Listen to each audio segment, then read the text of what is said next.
पावसाळ्यामध्ये लोणावळा ह्या ठिकाणी मिळणारी कॉर्न भजी म्हणजे मक्याची भजी ही खूप सुप्रसिद्ध आहे. ही कॉर्न भजी जितकी क्रंची खुसखुशीत असते ना तितकी ती चविष्ट देखील असते. तर लोणावळ्यासारखी कॉर्न भजी आज आपण बनवणार आहोत. नमस्कार, मी ज्योती आपलं ज्योती पटेकर किचनमध्ये अगदी मनापासून स्वागत करीत आहे. कॉर्न भजी बनवण्यासाठी मी कॉर्न घेतलेला आहे म्हणजे एक मक्याचं कणीस घेतलेलं आहे. आता हे सीझनमध्ये मिळणारे जी मक्याची कणसं आहेत ना ते खूप अशी कोवळी असतात, त्यामुळे हे हाताने वेगळी करायची गरज नाही आहे. छान अगदी धारदार सुरीने देखील हे छान कट होतात आणि वेगळे होतात हे दाणे.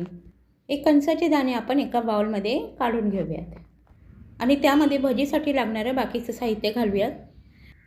तर इथे मी एक बारीक चिरलेला मध्यम आकाराचा कांदा घेतलेला आहे, 1 चमचा लाल तिखट घेतलेला आहे, अर्धा चमचा हळद आहे, अर्धा चमचा मी इथे हिंगसुद्धा घेतलेला आहे. हिंगाच्या ऐवजी तुम्ही ओवासुद्धा घेऊ शकता.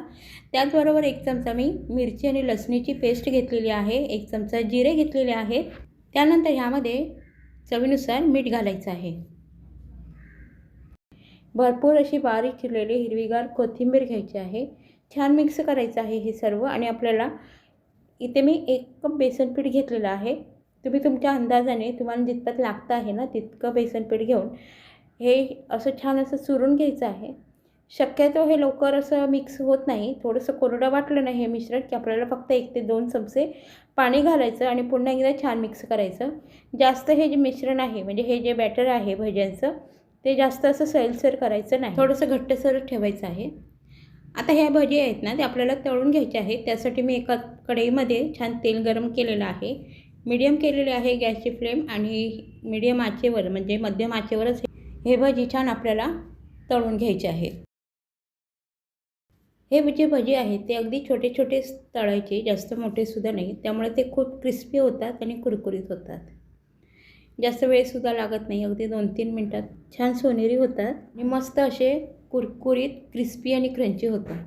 आता आपण तेलामधून काढून हे टिश्यूवर किंवा एखाद्या चाळणीमध्ये ठेवून द्यायचे, जेणेकरून जास्तीचं जे तेल आहे ते चाळणीतून किंवा टिश्यूमधून निघून जाईल.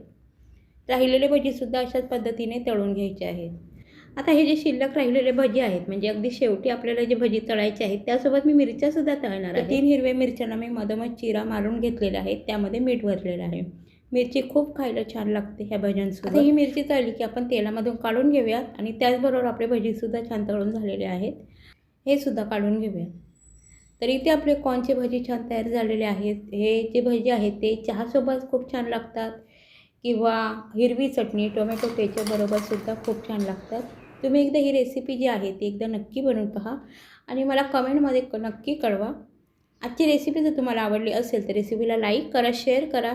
चॅनलवर जर नवीन असाल तर चॅनलला सबस्क्राईब करायला विसरू नका. धन्यवाद.